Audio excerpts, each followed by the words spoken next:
Hey everybody, Matt here. Thanks for stopping by. In today's video, I'm going to measure how loud my power tools are.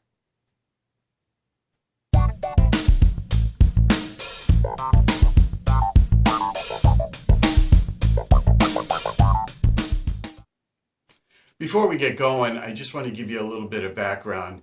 My shop is actually located in a rented garage that's surrounded by neighbors. So in an attempt to be a good neighbor, or at least not an annoying one, I always try to be aware of how much noise I'm making and the time of day that I'm making it. So for whatever reason, recently I feel like I've become more sensitive to noise. I don't know, maybe it's my age, I'm not really sure. But that's one of the reasons why I really started thinking about how much noise I'm making and also how much noise my neighbors can hear. Now, I started in this garage a couple of years ago, and even back then I was concerned about disturbing my neighbors. So I started doing some research on soundproofing and very quickly realized that there's a whole science to that. And to really soundproof effectively, it takes a significant amount of work and costs a significant amount of money. So I started looking into some alternative and less expensive options. So what I settled on was just building a small room inside the garage.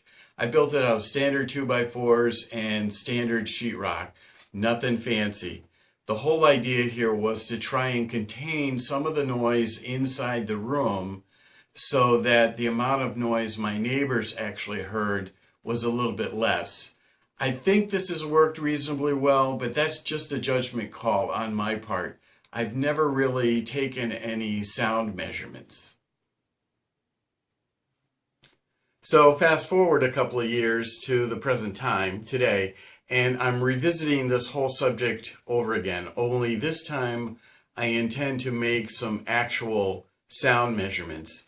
Now, I started doing some research and I found a video on YouTube where a gentleman who has a wood shop in an apartment actually used an Android app on his phone to try and measure the sound. So this is the app running on my phone. This is a Samsung S6, so it's an Android phone. And you can see it's a very responsive app. I don't really know how accurate it is, but I imagine the measurements are in the ballpark. My real problem with this app is that it seems to max out at 80 dB. So let me zoom out and try and show you what I mean. I'm going to turn on the circular saw.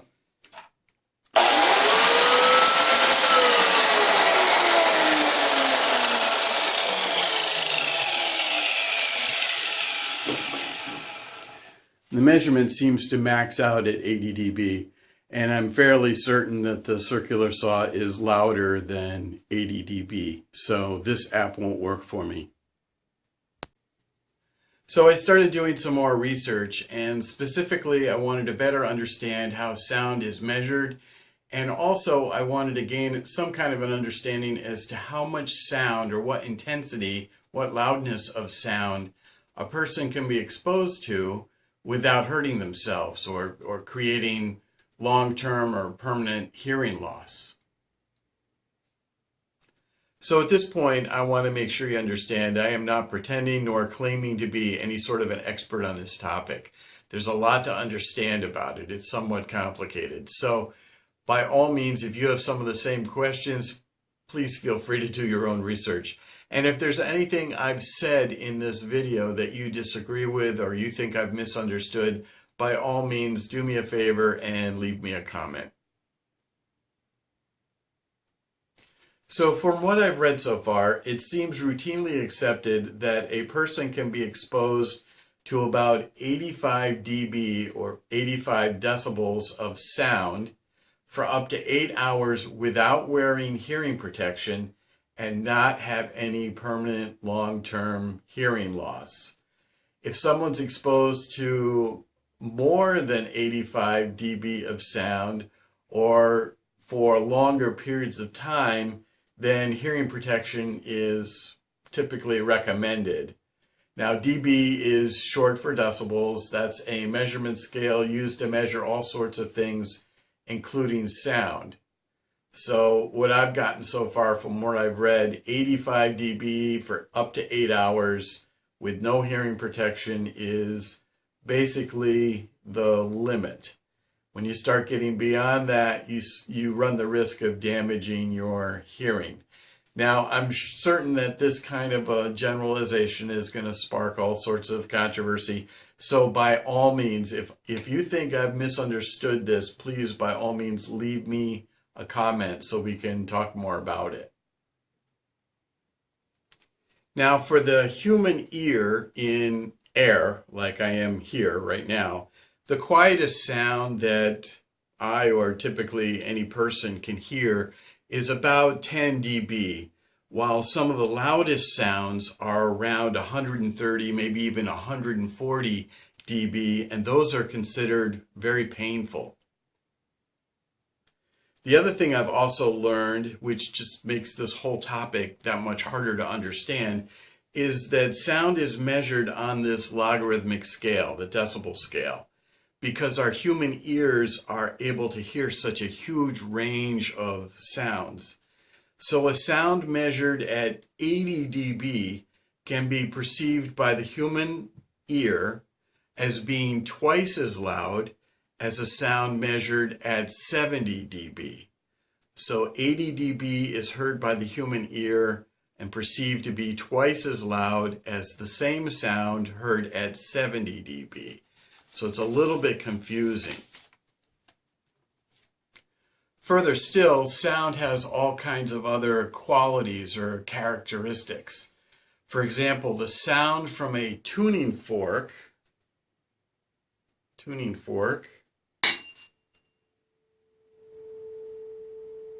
is considered a pure sound, as opposed to a radio that's not tuned to any particular station. That's considered white noise. It's like the total opposite of a pure sound. So musical instruments take pure sounds and they add other harmonics to that fundamental sound to make a pleasing kind of tone or sound from which music can be made from. Another component of sound is pitch or frequency. So that's most easily explained by showing you a keyboard. So let me come around the camera and I'll show you.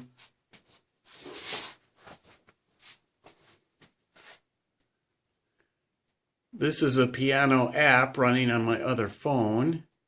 And the point to this is that this note, or this key, is lower in pitch or frequency than this one.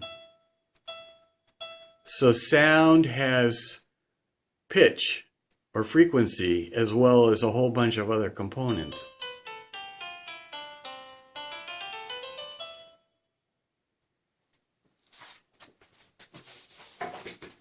The point of that is that we've probably all experienced being very annoyed by a very high-pitched or high-frequency whine or noise of some kind.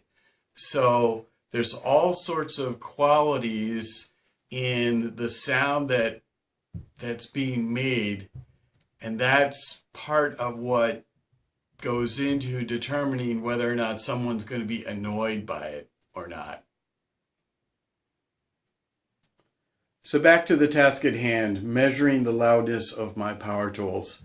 So what I decided to do was purchase a loudness meter or a sound meter.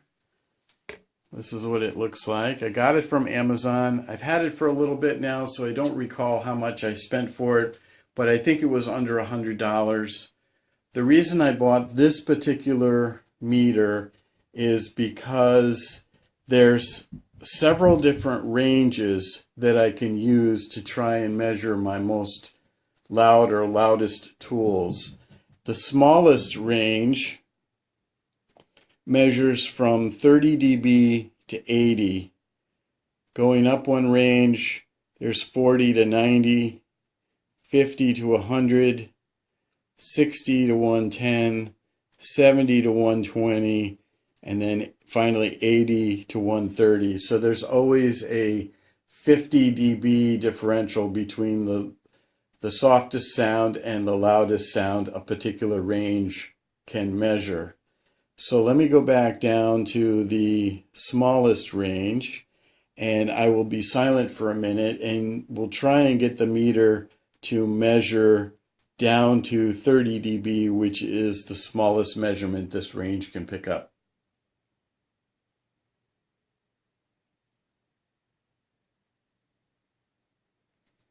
Okay, so if you recall, and if you saw in the earlier part of the video, the Android app that I tried to use to measure sound, its range appeared to be something below 30 and then maxed out at 80. So there must be something special about that particular range, and it could be because typical conversations and sounds in nature and even household sounds like cooking and vacuuming and that watching television, listening to the radio and that sort of thing are all typically less than 80 dB. So maybe that range is what's being used by the software apps. I'm not really sure.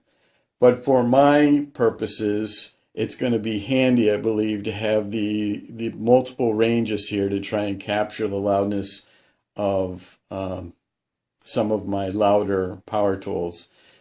A couple other features of this meter: there's a way to capture sounds slowly and quickly.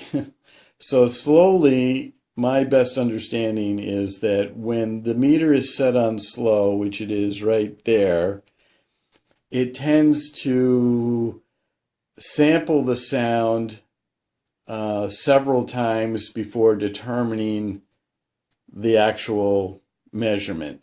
So it does kind of an averaging. If the meter is set on fast, it samples much quickly, and so the meter is likely to jump a little bit more. So for my purposes, I'm going to set the meter on slow. There's also an A and a C setting.